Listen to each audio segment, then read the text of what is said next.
Hello everybody. So my presentation is about interpreters and political grassroots activism. I'm going to be talking about two different but interrelated things. One, how, when, and why interpreters are asked to come to activist rallies, and also for interpreters in these settings, what are the specific demands of working at activist events. So for this project, I read articles and blogs related to this topic to understand what conversations are happening right now. And I also reached out to different organizers to ask them specifically when they hired interpreters. And then I created a survey for interpreters about their experiences working at activist rallies, and I'm going to be sharing the results of that survey with you. So we know that there's a strong history of deaf activism. On the left, we have an image from Deaf President Now from 1988. And I think we all know the history here of the students advocating for the first deaf president of Gallaudet. And more recently, we have the Deaf Grassroots Movement.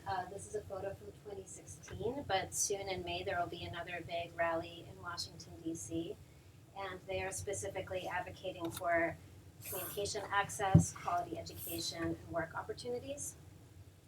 It's also clear from deaf activism that deaf groups have learned from and rely on other civil rights movements to learn and share strategies.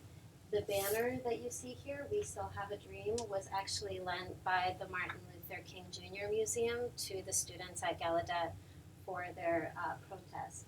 So we see that even in the 80s, there was a lot of coalition building and sharing of information between activist groups. So now in 2020, there's much more of an understanding and awareness of making political rallies accessible. We know that for the Democrats in the political campaign right now, having interpreters at the events has been a way of them to show their understanding of their values and bringing in different voters and constituents. Bernie Sanders' campaign itself has spent over $100,000 so far in interpreters for his rallies. And here on the right, we have a video of Topher Gonzalez, who is a professor and deaf activist, teaches at Gallaudet, and he was presenting at the Reclaim Pride rally this summer during Pride.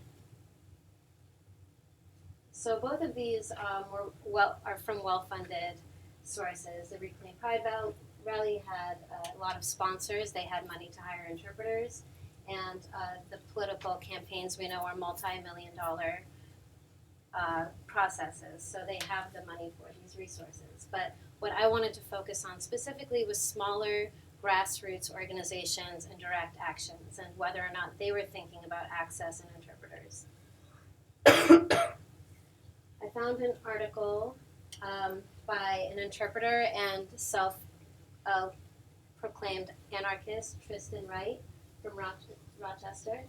And he wrote this article about the problem of small grassroots activism and hiring interpreters. So I'll read part of this. He says that not only in the larger hearing society, but in anarchist and social justice circles too, deaf and hard of hearing people are often overlooked. And he asks, when is the last time you saw an interpreter at a rally? And when's the last time the rally had a deaf speaker?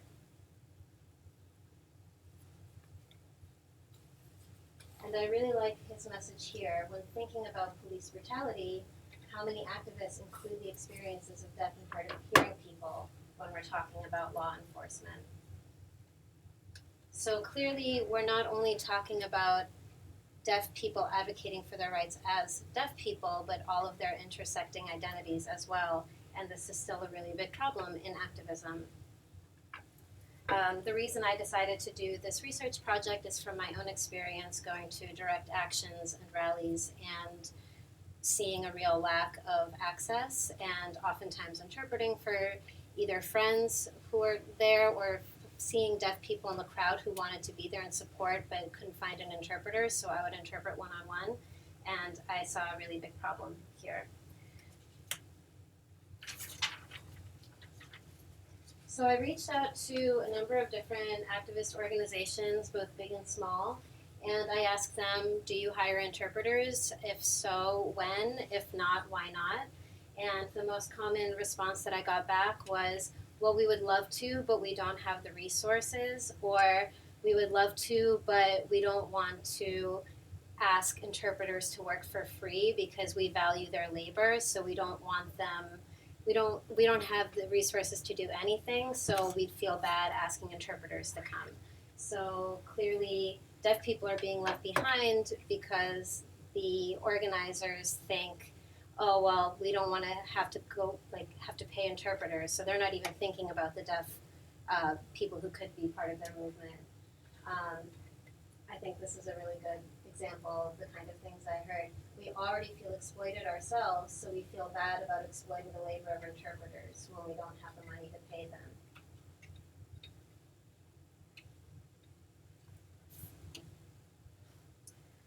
All right. So I guess the question is, are interpreters really the only roadblock to accessibility and coalition building along political movements? So then I reached out to interpreters through a Facebook group. I asked people to anonymously share their answers if they had experience working in political events. And I also reached out to people myself who I knew in the interpreting community. So there was 9 questions in the survey. I got 13 responses. Out of the 13 people, only 1 person said that they themselves did not consider themselves politically active. The same 1 person who did not consider themselves politically active is the only one who said that they also only work at their established rate. And they were the only respondent who only worked at well-funded rallies. Every other respondent who replied to my survey considered themselves completely or somewhat politically active and had in the past worked either for free or for reduced rates for political organizations or political rallies. This one I'm going to just be very brief. It seems that everyone who responded had worked at political campaigns, permit-approved marches, a few less at direct actions, and activist organizing meetings, and all of them had been contacted both through agencies, word of mouth, and through social media.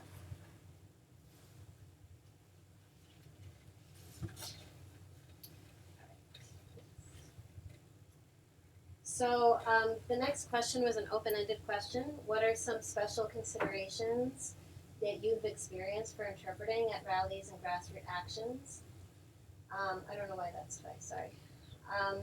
So I took their responses and I lumped them into DCS, Demand Control Schema Model. And I didn't consolidate when answers were similar because I wanted to show the repetition of how often people were applying with similar answers. So for environmental demands, many people mentioned the weather, hazardous weather, cold, rain, being limited to your movement because of the weather. Another consideration was where interpreters were being put on the stage or in specific locations for the rally itself. And then with massive amounts of people, people would cross over your sight line, step on you. Maybe if you weren't elevated, you had a hard time knowing where to stand. Also for bigger actions, a lot of crowds, traffic, a lot of constricted movement. The other biggest demands that people talked about were paralinguistic. So a lot of people talked about not being able to hear the speakers because the sound equipment wasn't good, the microphones weren't good, the spaces themselves were really loud, there was traffic. Also, not being able to see where the deaf people were in the crowd meant that they couldn't access their consumers and know whether or not they were understanding the information. Also, sometimes people would speak with accents or in different languages, and the interpreters aren't prepared for that. So clearly there's a lot of demands both from the environment itself and then from being able to access the information acoustically. A few other things that came up were the emotional experience of having a lot of police presence when interpreting, and then also just the anger, the sadness that was coming out of the speeches of people who were talking about the injustices that the rallies were there to fight against.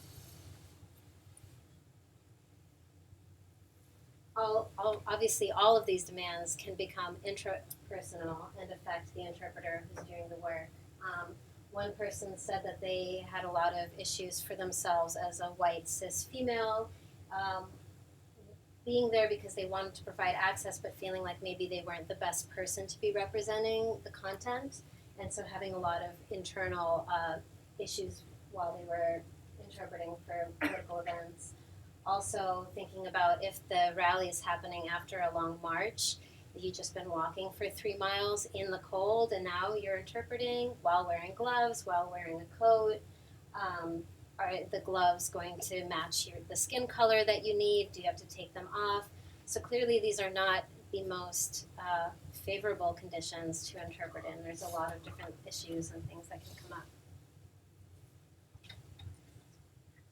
A few other things that were brought up that I didn't quite know where to fit within the DCS model. Not having prep materials in advance, showing up and people talking about things without you knowing where the conversation was going or what the speeches were going to be about. Songs being put on, poetry, spoken word, just not having any preparation for these kinds of things. That obviously came up again and again and again. So I just wanted to show the how many times that came up. And then 2 people also mentioned how to interpret chants. So clearly, rallies and political activist events are very hearing centered. They're about call and response, there's mic checks, there's chants, there's music. They're not already very deaf friendly events. So how do we provide access to these things that are really meant for hearing audiences? So I wanted to show some chants that I've heard and are very popular at different activist rallies.